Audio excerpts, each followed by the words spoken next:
Good morning, brothers and sisters in Christ. Today we will explore the third bowl of God's wrath as described in the book of Revelation. In Revelation 16:4 we read, "And the third angel poured out his vial upon the rivers and fountains of waters, and they became blood."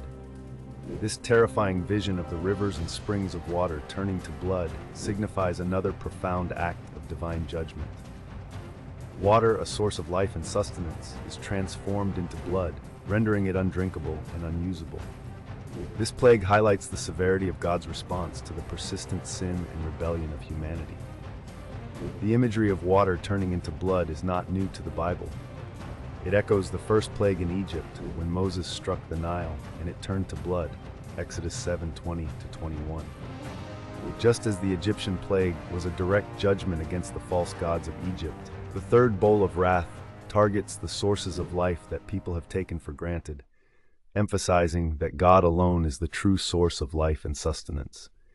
This judgment serves as a reminder of the consequences of sin and the justice of God. It challenges us to reflect on the purity and holiness of God in contrast to the corruption and impurity of the world. The turning of water to blood represents the consequences of spiritual corruption and the ultimate fate of those who reject God's grace.